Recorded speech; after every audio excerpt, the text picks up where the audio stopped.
Hey, listen, just before we begin, it's not part of the presentation, but knowing that we are an intimate crowd, after 3, can you just give us the biggest cheer you've got, just so people realize that you're having a good time? And you're going to hear something really exciting today as well. So after 3, 1, 2, 3, yay! Thank you very much, thank you.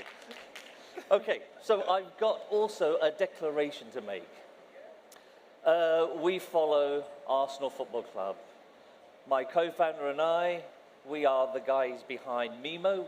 MIMO stands for Most Important Moments. And we were at a match, and actually, it was 2.5 years ago that MIMO was born at a game at the Emirates Stadium. And so what we were observing, it's crazy, but what we were observing at the match was everybody before, during, and after are uploading content onto social media.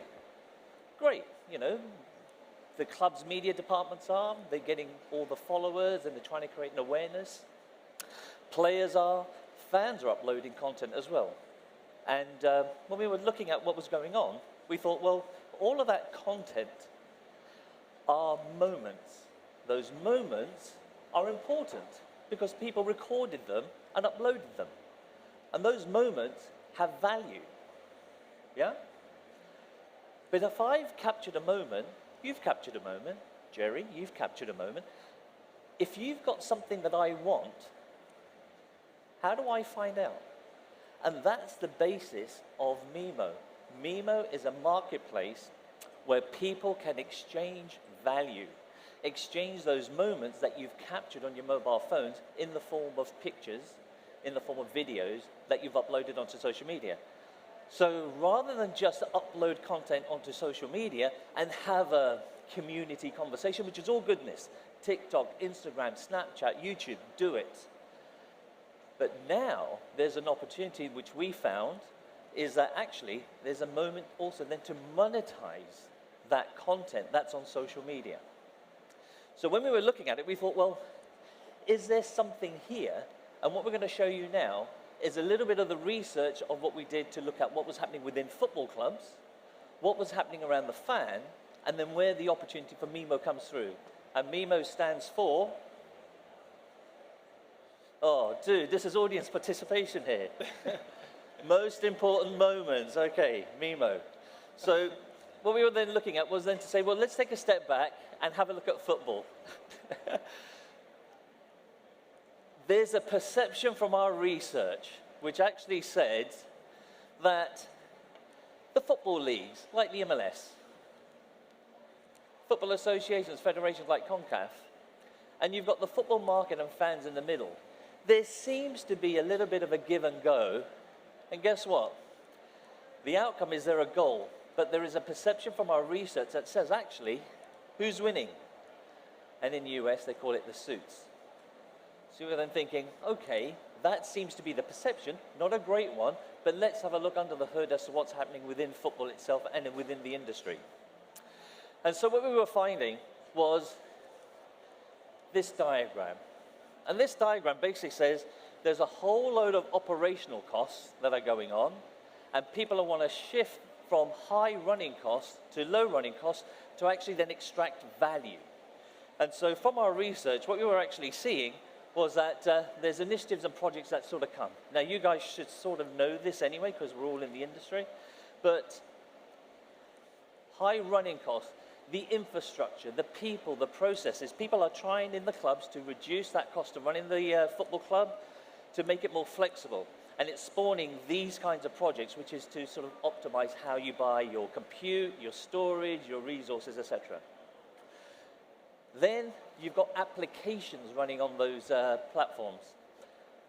Your CRMs, your supply chain, your content delivery, everything to digitize operations is going on, and that's what they call the system of record. Those systems of record are then capturing the data. That data is then being extracted, and everyone wants to talk about data, data, data. Why? Because there's money in data.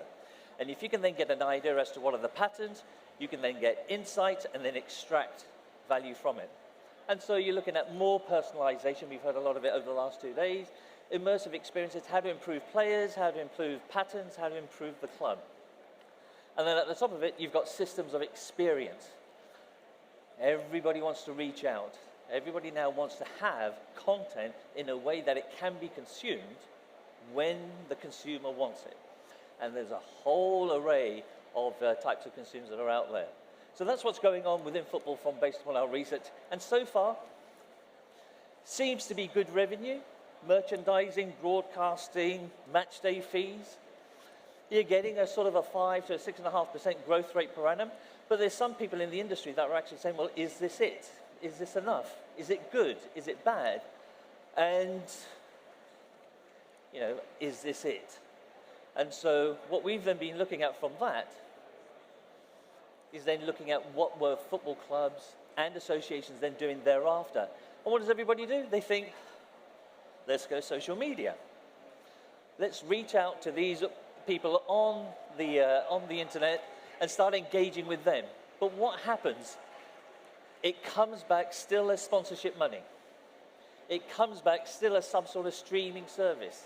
It comes back still now, as we're now seeing as a pattern, in subscriptions. And so really, is it new money or is it new money? For those of the guys from London, are we going out or are we going out? So this is all about new money, because this is just expansion of what's already happening today. Yeah? So now that was what's happening with the clubs and what they're doing inside. What's happening to the clubs from the outside? Our research said is while everybody's moving along, you got crypto. Whole thing about the 2008-2009 financial crisis gave birth to cryptocurrency. Cryptocurrency is all about the people who were saying we were fed up with the banks and what happened with the institutions that got us all into a bit of a recession. We are now going to do our own peer-to-peer sort of value exchange with cryptocurrency. No more banks needed is what the aspiration was. You then have got Web3 capabilities. Who are you? Are you really who you are? What am I buying? Is it really what it is? And have you got the means to pay for it if I then do buy or sell that thing from you? And all of these capabilities are coming through as you get more tokenized in the Web3 world. You've heard of these guys. They're seeing some of these trends. They're moving forward with capabilities. And you can actually see them actually within the sports and entertainment industries offering NFTs. And then you've got the metaverse, the immersive experience. More of the same. How can I sell more, reach more people, and then sell things to them on a global basis? This is happening faster, and there will be inflection points. So that's what our research was telling us when we were looking at what was happening with football clubs and the industry itself. Now, a quick one. By the way, how am I doing on timing? Very good. Quick one now is, now let's have a look at it from a fan's perspective. And what we found with our research is actually, if the football clubs and the associations got together and actually did a give and go, a 1-2 with the fans, the likelihood is that there will be more value than just the normal new revenue. There's an opportunity to untap new revenue. And so you're going to have, though, try sort of align with the emotion of the fans, and we're fans. We're season tickets at Arsenal, so we should. I think we said that at the beginning. But if you want to watch a game, buy it. You want to wear a shirt, buy it. You want something to drink, and some of the burgers aren't so great at the stadiums either, buy it. Sponsors, you want to put your name associated to something, buy it. So there's a little bit of a sentiment saying, how much more am I going to keep paying to be a participator within the soccer industry? At the same time, there is a simmering frustration when it then does come to fans. Where fans without football doesn't work. We're not customers. Yes, we are, but they don't like to be treated like customers. And as you've seen with the recent NFTs at Spurs, there's a little bit of a sentiment that says, stop exploiting us. So this is a sentiment from fans. So a little bit more research as to what is now happening around the fans. In the soccer industry, I'll go this through very quickly. You've got your normal revenue streams, broadcasting, merchandising, match day fees. You've got people trying to make sure that there's no piracy going on. You've got fans coming through other sort of services with the OTTs. And then the whole load of innovation when it comes to more personalization, as we said earlier on, Smarter stadium, which is making sure that the proximity-based services are there. So if you're walking through the turnstile, somebody knows who you are, and if you have a favorite drink, you get service in a nice, timely sort of way.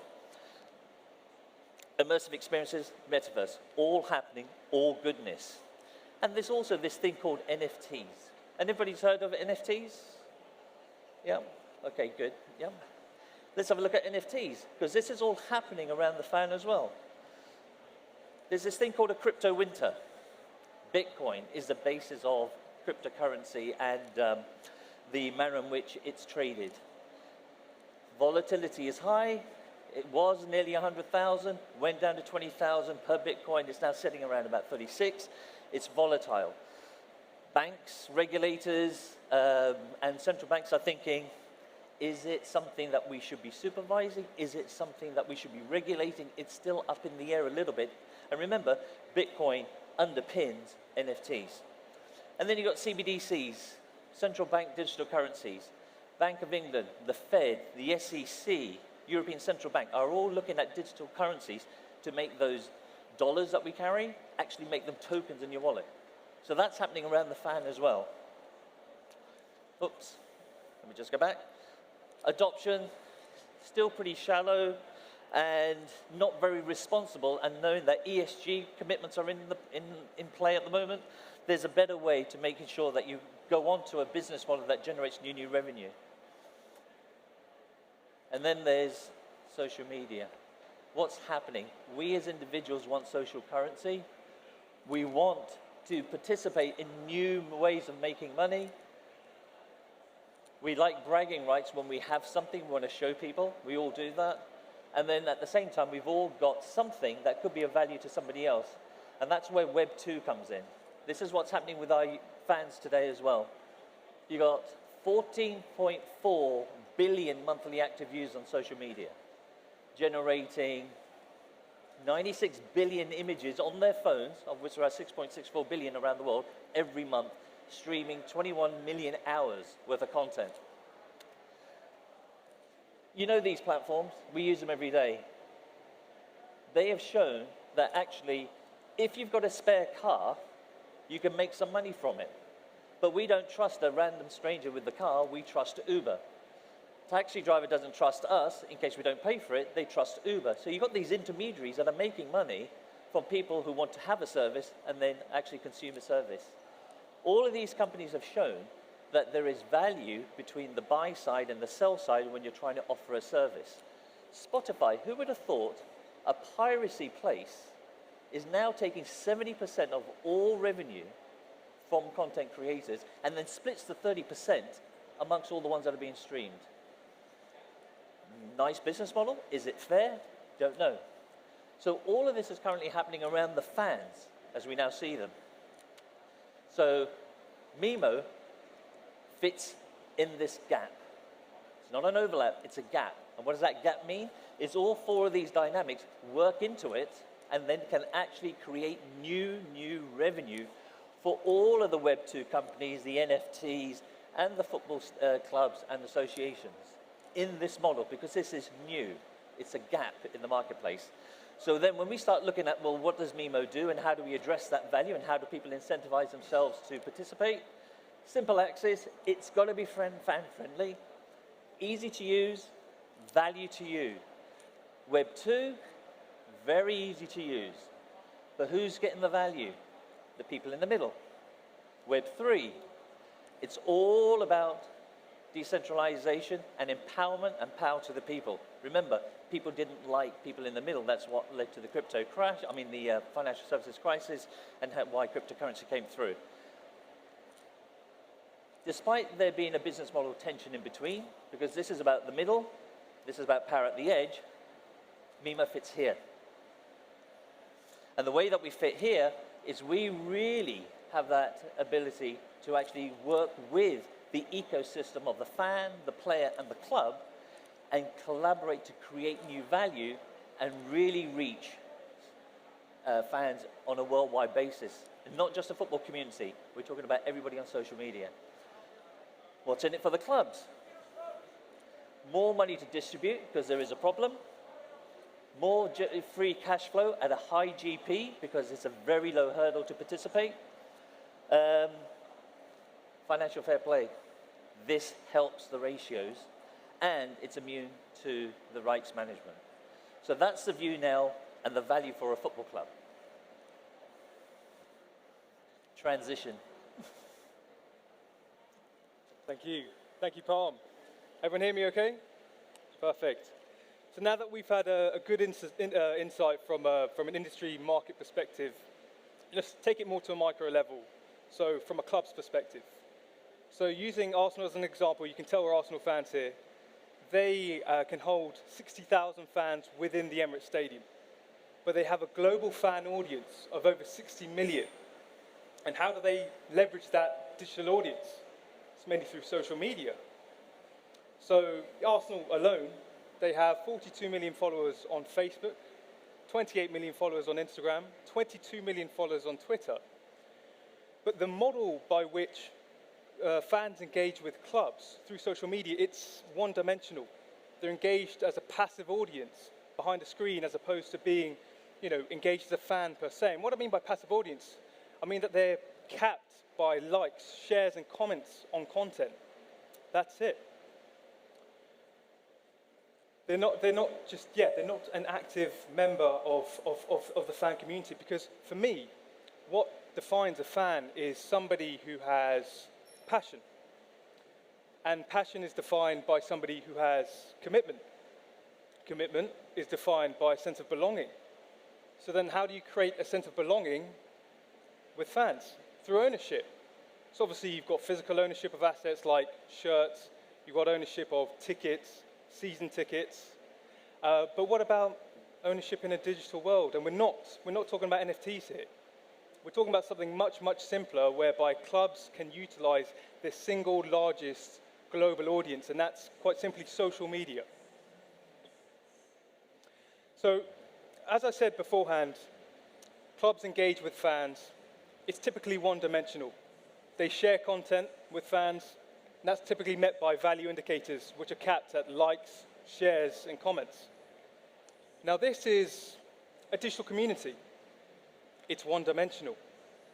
Whereas in the football ecosystem, in the football world, there are so many different stakeholders.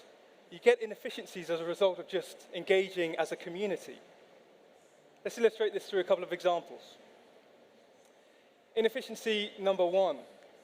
This is a fan photo captured of Kieran Trippier about to take a corner at a packed St. James's Park.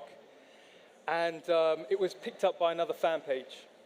Received over 97,000 likes for the single photo alone. Now, C.Rosa, as you can see, is credited here, was credited for the photo. But is that it? I mean, would this content hold value to Newcastle United? Would it hold value to other fans? 97,000 other people have expressed some kind of value or affinity to this. Would it hold value to create Kieran Trippier? This is valuable fan content.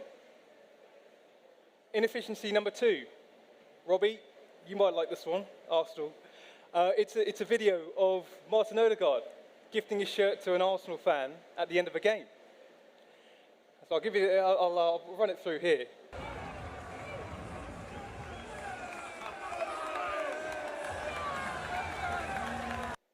Short clip, but this was posted by Arsenal on their own channels, received over 68,000 likes for this content. Now this content is valuable to fans, especially this fan or any other fan captured in the background here. It's valuable to Martin Odegaard. So the clubs also have content that's valuable too. Inefficiency number three. This is a great fan angle, I've got to admit, of Mo Salah scoring a wonder goal against Man City. Have a look here.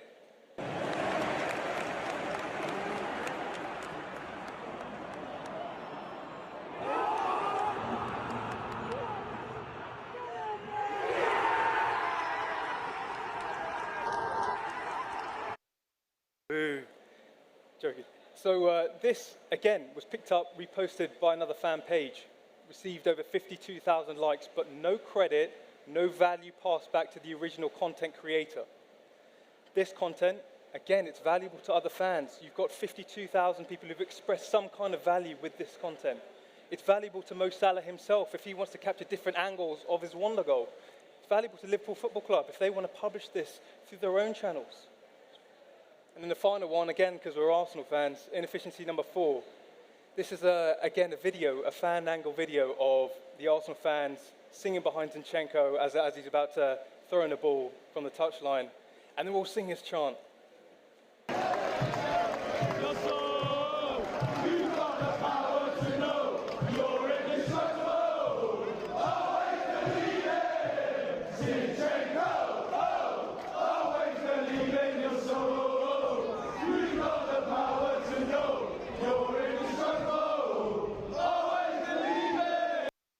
Again, same story. Reposted by another fan page, received over 107,000 views, but no credit or value passed back to the original content creator. Now, this content could be valuable to fans, it could be valuable to Arsenal, it could be valuable to Zinchenko himself, and even, Spandau Ballet, who sang the original Gold song, and I know they're Arsenal fans as well. So, beforehand, I alluded to the club fan engagement through social media being one-dimensional and being a community as such. But what I think clubs ought to do is to create, instead of creating a digital community, create a digital ecosystem. And an ecosystem, by definition, is when all the organisms and all the mechanisms within an environment, they're interacting with one another. And that's when you get healthy growth within communities.